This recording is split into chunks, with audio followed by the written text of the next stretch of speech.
വാണിജ്യ ഗ്യാസ് വില കുത്തനെ കൂട്ടിയതോടെ ഹോട്ടൽ ഭക്ഷണത്തിന്റെയും ബേക്കറി ഉൽപ്പന്നങ്ങളുടെയും വില വർധന ഉറപ്പായി. പിടിച്ചു നിൽക്കാൻ പറ്റാത്ത സ്ഥിതിയാണെന്ന് ഹോട്ടൽ ബേക്കറി ഉടമകൾ പറഞ്ഞു. ചരിത്രത്തിൽ ഇന്നേ വരെ കേട്ടിട്ടില്ലാത്ത വിലവർധനയാണ് വാണിജ്യ ഗ്യാസിന് പ്രഖ്യാപിച്ചത്. കേന്ദ്രത്തിനെതിരെ വൻ ജനവികാരമാണ് ഇതുണ്ടാക്കുന്നത്. ഒറ്റയടിക്ക് വാണിജ്യ ഗ്യാസ് സിലിണ്ടറിന് കൂട്ടിയത് 993 രൂപ. ചരിത്രത്തിൽ ഇന്നേ വരെ കേട്ടിട്ടില്ലാത്ത വില വർധനവ്. 200 രൂപ വരെ കൂട്ടിയ സന്ദർഭങ്ങൾ ഉണ്ടായിരുന്നു. ഇടുത്തി പോലെയാണ് വിലവർധന വാർത്ത മെയ് ദിനത്തിൽ പുറത്തുവന്നത്. ഇതിന്റെ ഭാരം മുഴുവൻ സാധാരണക്കാരിലേക്ക് വരുമെന്ന് ഉറപ്പ്. ഒരു ഗ്യാസ് സിലിണ്ടറിന്റെ വില 3000 കടന്നു. ഇത് ഹോട്ടലുകൾക്ക് താങ്ങാനാവുന്നതല്ലെന്ന് hotel and restaurant association Kannur ജില്ലാ പ്രസിഡന്റ് KN ഭൂപേഷ് പറഞ്ഞു. ഭക്ഷണ സാധനങ്ങൾക്ക് വില വർദ്ധിപ്പിക്കാതെ മുന്നോട്ടു പോകാനാകില്ല. അപ്പോൾ ഞങ്ങളെ സംബന്ധിച്ചിടത്തോളം വിലവർദ്ധനവ് ഉൽപ്പാദിപ്പിക്കുന്ന സാധനത്തിൻ്റെ ഇതിനനുസരിച്ച് ഇൻഗ്രീഡിയൻസിനനുസരിച്ച് വില എന്തായാലും വർധന അതിന് ആനുപാതികമായ രീതിയിലാണ് ഞങ്ങൾ നിലവിൽ എത്രയോ കാലമായിട്ട് വില വർദ്ധിപ്പിക്കേണ്ട കാര്യത്തെക്കുറിച്ച് ആലോചന തുടങ്ങിയോ? വില വർദ്ധിപ്പിക്കുന്ന കാര്യത്തിനെ പറ്റി മാത്രമല്ല, ഞങ്ങളുടെ നിലനിൽപ്പിനെ പറ്റിയുള്ള കാര്യങ്ങളെ പറ്റിയാണ് കൂടുതൽ ആലോചന തുടങ്ങിയിട്ടുള്ളത്.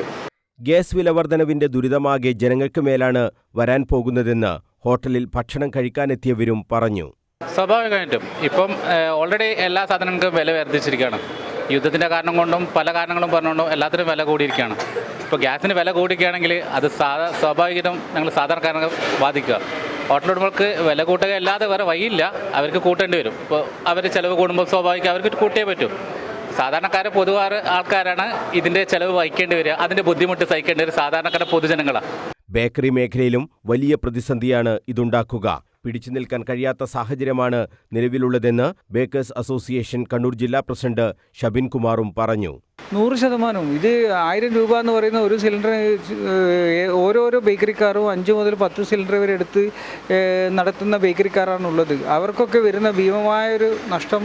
ഇത് 10 സിലിണ്ടറിന് 10000 രൂപയായി അധിക ബാധ്യത. 100% 10000 രൂപ ബാധ്യത വന്നു. ഇതൊരു സാധനത്തിൻ്റെ മേലെയാണ്. ഇനി ഓരോ സാധനത്തിൻ്റെ മേലെ ഇതേമാതിരി കൂടാൻ പോകുന്നതാണ്. അന്നേരം സ്വാഭാവികമായിട്ടും ഇത് വില വർദ്ധിപ്പിക്കുക അല്ലാണ്ട് വേറൊരു മാർഗം നമ്മുടെ മുന്നിലില്ല. ബംഗാളിലുൾപ്പെടെ നിയമസഭാ തെരഞ്ഞെടുപ്പ് കഴിഞ്ഞതോടെയാണ് കേന്ദ്രത്തിന്റെ ഈ ഇരുട്ടടി വന്നത്. വ്യാപക പ്രതിഷേധമാണ് ഇതിനെതിരെ ഉയരുന്നത്. News bureau, Kannur.